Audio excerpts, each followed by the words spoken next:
তিনি কোরআনের দাওয়াত দিয়েছিলেন মানুষদেরকে, কিন্তু মানুষটা সেখান থেকে তিনি বলেছিলেন এমন একটা যুগ আসবে যেখানে সেদিন মানুষগুলা অন্যায় জুলুম অভিশাপ থেকে মুক্ত থাকবে।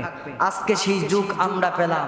হয়তো তিনি চেয়েছেন একদিন শহীদের রক্তের বদলতে এই বাংলাদেশকে আল্লাহ তাআলা কালেমার পতাকা উত্তোলন করে দিবেন। হয়তো আল্লাহ তাআলা ওনার রক্তটায় আল্লাহ তাআলা কবুল করেছেন, বলেন সুবহানাল্লাহ।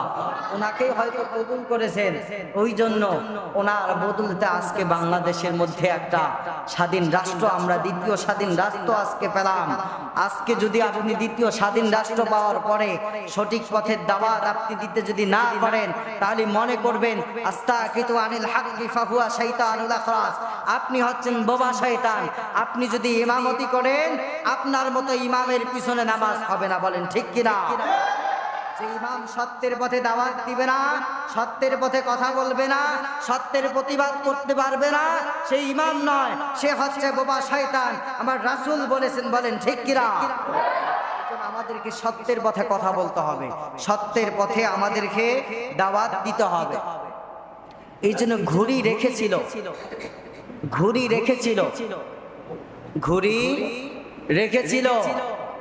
সেই ঘুড়ি যখন উপরে উড়ে, তখন তার মালিক নিচ থেকে টান দেয়। সে উপরে যখন উড়ে তখন ভাবে আমার যত দালান কথা বাড়ি আমার মালিক সবাই আমার নিচে, সবাই আমার নিচে।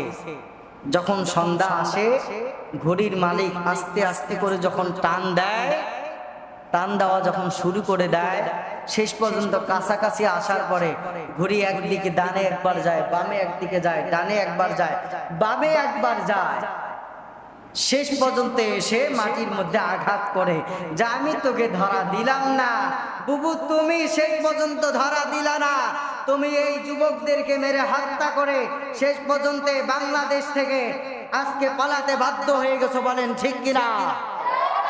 এই জন্য আমাদেরকে সঠিক পথে ফিরে আসতে হবে। সেখান থেকে শিক্ষা গ্রহণ করেন, সেখান থেকে শিক্ষা গ্রহণ করেন, সেখান থেকে ফিরে আসেন, ইসলামের পথে ফিরে আসেন। ইসলামের উদ্বুদ্ধ একটা পতাকা, সেখানে ফিরে আসেন, আল্লাহ তাআলা মাফ করবেন।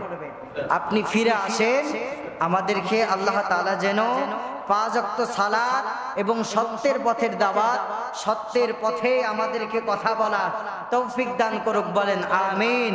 এবং সবাইকে যেন 5 ওয়াক্ত সালাত আমাদেরকে জামাতের সহিত পড়ার তৌফিক দান করে দেয়, বলেন আমিন।